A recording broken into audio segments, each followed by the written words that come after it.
SSC 27 এবং 28 batch তোমাদের জন্য উচ্চতর গণিতে তোমাদের এই ঈদের বন্ধের মধ্যে চলছে সুপার সাজেশন পর্ব। প্রত্যেকটা চ্যাপ্টারের উপরেই আমি কিন্তু মোটামুটি সাজেশন দেওয়ার চেষ্টা করছি। তোমরা যদি এই সাজেশন ভিত্তিকভাবে প্রস্তুতিটা নিতে পারো ইনশাআল্লাহ ভালো কিছু করবা। এবং সাজেশনের কমন পড়বে কি করবে না সেটা যদি তোমরা কি বলে চেক করতে চাও তাহলে 2026 দিয়ে মিলিয়ে নিও। ইনশাআল্লাহ ভালো কিছুই রিভিউ হয়তো বা তোমাদের জন্য অপেক্ষা করছে 26-এর কাছ থেকে। তোমরা অলরেডি জানো যে 26-এর প্রত্যেকটা বোর্ডে আলহামদুলিল্লাহ আমার সাজেশন থেকে কমন পড়েছে। সো তোমরা নির্ভয়ে ক্লাসের সাজেশনকে বিশ্বাস করতে পারো এবং এই অনুসারে নিজেদের প্রস্তুতিকে গোছাতে পারো তোমাদের আপকামিং এসএসসি পরীক্ষার জন্য 27 এবং 28 তোমাদের জন্য বলছি। তো তারই ধারাবাহিকতা দেখো দ্বিপদী বিস্তৃতি তোমাদের উচ্চতর গণিতের 10ম অধ্যায়।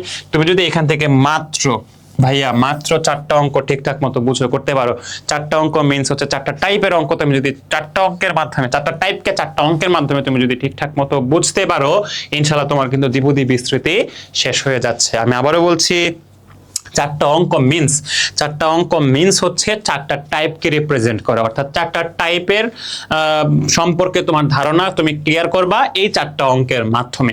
এমন না যে ব্যাপারটা এই 4টা অঙ্ক তোমার হুবহু পরীক্ষায় চলে আসবে, ব্যাপারটা হচ্ছে যে এই 4টা টাইপ যদি তুমি বুঝো তাহলে 4টা টাইপের মধ্যে তোমার কিন্তু পরীক্ষাতে অবশ্যই ইনশাআল্লাহ দ্বিপদী বিস্তৃতি থেকে কমন পড়বে। চলো আমরা একটু দেখি সেই অঙ্কগুলো আসলে কি। অনুশীলনী 10.1 এর 3 নাম্বারটাকে আমরা যদি ধরো টাইপ 1 ধরি, উদাহরণ 10কে যদি আমরা টাইপ 2 ধরি, আমরা অনুশীলনী 10.2 এর 10 নাম্বার অঙ্ক যেটা এটাকে আমরা টাইপ 3 ধরলাম, অনুশীলনী 10.2 এর 16 এর গ যেটা আছে এটাকে আমরা টাইপ 4 ধরলাম।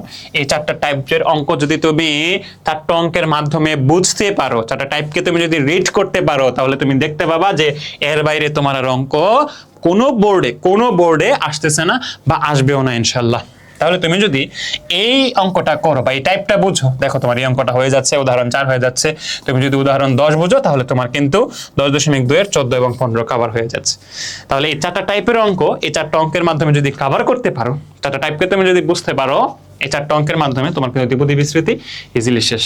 এত বড় একটা অধ্যায়, ভয়ের ভীতির একটা অধ্যায়, উচ্চতর গণিতকে তো এমনিই ভয় পাও, সো সেই ভয়কে দূর করার জন্যই কিন্তু মূলত আমাদের সুপার সাজেশন পর্ব।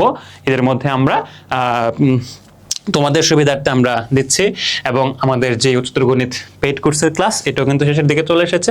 সো খুবই চমৎকারভাবে আমরা শেষ করছি। সো তোমাদের সবার প্রতি শুভকামনা রইল, তোমাদের প্রস্তুতিটা গোছানো হোক, সুন্দর হোক, সেই প্রত্যাশাই ব্যক্ত করছি। আল্লাহ হাফেজ।